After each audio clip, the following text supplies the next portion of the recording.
The humidity of the East Bay in the late months of 1964 seemed to cling to the walls of the small martial arts studio on Broadway in Oakland, creating an atmosphere that was thick with more than just the cooling autumn air. Inside the room, the world felt condensed, centered entirely on a patch of worn wooden floorboards that had seen countless hours of sweat and repetitive motion.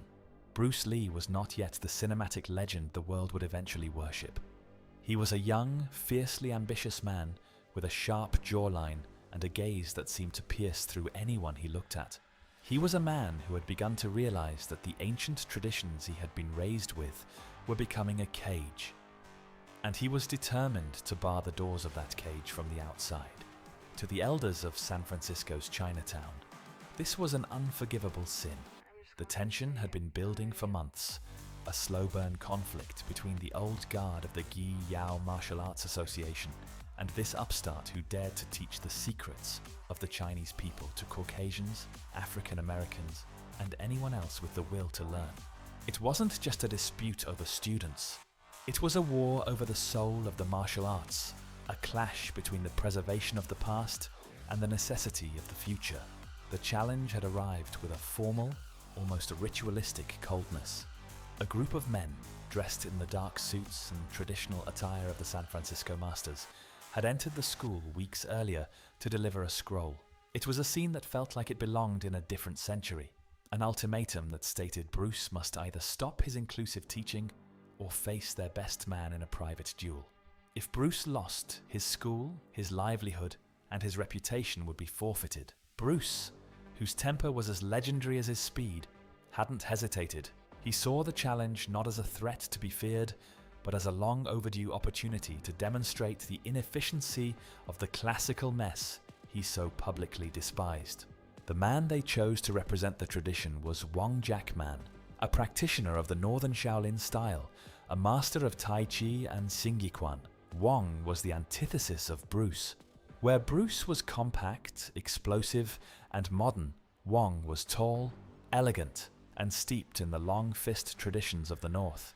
He moved with a calculated, rhythmic grace that suggested hundreds of years of lineage. On the afternoon of the fight, the gym was eerily quiet.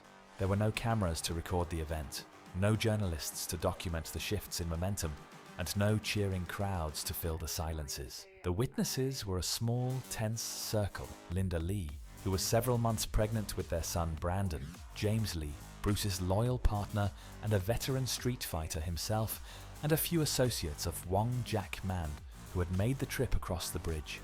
The light coming through the high, dusty windows of the gym was pale, casting long shadows across the floor. As the two men stood opposite each other, the contrast was jarring. Wong Jack Man wore traditional Chinese silk robes, his posture upright and formal, his hands held in a classical guard that looked like a piece of living calligraphy. Bruce was dressed in simple, functional training gear, his body vibrating with a restless, kinetic energy that made him look like a predator held on a very thin leash. Before the first blow was struck, there was a moment of verbal friction that set the tone for the violence to come. Wong Jack Man, seeking to maintain the civility of the traditional duel, attempted to negotiate the terms of the engagement. He wanted to shake hands, to agree on which targets were off limits. No eye gouges, no groin strikes, no biting. He spoke of the fight as an exchange of technique, a test of skill between gentlemen. Bruce Lee, however, was not there to play a game. He refused the handshake, his voice low and jagged, as he told Wong that since they had come to his school to challenge him, there would be no rules. He wasn't interested in a demonstration of form. He was interested in a fight. The air in the room seemed to freeze. The traditionalists from San Francisco looked at each other with a mixture of shock and disdain, while Bruce simply settled into a low, focused stance, his lead hand flickering like a snake's tongue. When the signal was finally given to begin, the Oakland incident did not start with a choreographed exchange of blocks and counters. It started with the explosion of raw, unadulterated aggression that caught the traditional master completely off guard. Bruce Lee did not wait. He lunged forward with a ferocity that defied the quiet atmosphere of the room, closing the gap in a single, blurring step. he employed the Wing Chun straight blast, a relentless piston-like succession of punches aimed directly at Wong's center line. The sound of the first 30 seconds was a rapid-fire staccato of leather and bone-hitting flesh, a series of heavy, wet thuds as Bruce's vertical fists found Wong's chest, shoulders, and forehead. Bruce moved in a straight line, his feet shuffling with a rhythmic speed that forced Wong Jack Man backward instantly. Wong, showing the reflexes of a man who had spent his life in the gym, managed to keep his balance, but he was visibly startled by the lack of ritual. He had expected a pause after the first exchange, a moment to reset and analyze, but Bruce provided no such luxury. Bruce was a whirlwind of focused intent, his eyes never leaving Wong's, his breath coming in sharp, controlled hisses through his teeth. As the fight entered its second minute, the tactical reality of the situation began to shift. Wong Jack Man realized that he could not win a trade of punches in the pocket. Bruce's hand speed was simply too high. Wong began to utilize the expansive footwork of the Northern Shaolin style, circling the perimeter of the room and using his longer reach to keep Bruce at bay. He began to throw long-range kicks, his lead leg whipping out to catch Bruce in the ribs and thighs. Bruce, frustrated by the sudden change in distance, began to chase. This was the moment the perfection of the martial arts began to crumble. Because the room was relatively open and Wong was a highly mobile athlete, the fight turned into a pursuit. Bruce was no longer the composed master of the Wing Chun wooden dummy. He was a man struggling to pin down a moving target. He began to throw wide, looping hook punches, strikes that were not part of his formal training, but were born of a desperate need to catch the man circling away from him. The witnesses watched with a growing sense of unease. Linda Lee, standing near the wall, could see the sweat beginning to fly off both men with every impact. She noticed the way Bruce's face had changed. The cool intensity had been replaced by a mask of raw, animalistic frustration. Bruce was hitting Wong, landing dozens of punches, but because he was chasing a retreating opponent, the blows were losing their snapping power. They were glancing off Wong's head and shoulders rather than driving through the center of mass. Wong Jack Man, for his part, was landing his own counters. He used his bridge techniques to deflect Bruce's straight punches, and on several occasions, he managed to land heavy, circular strikes to the side of Bruce's neck. The physical toll of the encounter was becoming evident. The sound of their breathing was now a loud, synchronized rasp that filled the gym, and the smell of ozone and sweat was overwhelming. The second minute was a grueling test of endurance. Bruce Lee, despite his legendary dedication to fitness, was beginning to feel the effects of the adrenaline dump. He had expected the fight to be over in seconds, a quick demonstration of his superiority. Instead, he was in a dogfight. He realized that his Wing Chun footwork, which was designed for the narrow alleys and cramped spaces of Hong Kong, was too stiff for an open-floor engagement against a mobile opponent. He was gassing out, his lungs burning as he tried to maintain the high-frequency output of his punches. He was forced to realize, in real time, that his system had a massive flaw. It lacked the tools to deal with a man who simply refused to stand still. Every time Bruce closed the distance, Wong would turn his back and run a few steps to find space. A tactic that Bruce found cowardly, but which was tactically effective in keeping him alive. By the start of the third minute, the fight had devolved into a raw struggle of wills. The technical beauty of kung-fu had been stripped away, leaving only two men in a room, bleeding and exhausted. Bruce's knuckles were beginning to swell, and he could feel a dull ache in his chest where Wong's kicks had landed. He stopped trying to be a Wing Chun man and started being a fighter. He lowered his center of gravity even further, abandoning the upright posture of his lineage, and began to use his weight to drive Wong into the corner. The movement was less like a dance and more like a hunt. Wong Jack Man, sensing the change in Bruce's energy, tried one final desperate counter. A spinning back fist designed to catch Bruce as he lunged in. But Bruce, whose reflexes were still sharp despite his fatigue, ducked under the strike. He didn't counter with a punch, he countered with a full-body tackle. The two men collided near the back wall of the gym, the sound of the impact echoing like a car crash. They went down to the floor together, a tangle of limbs and sweat-soaked fabric. This was the moment that would define Bruce's future.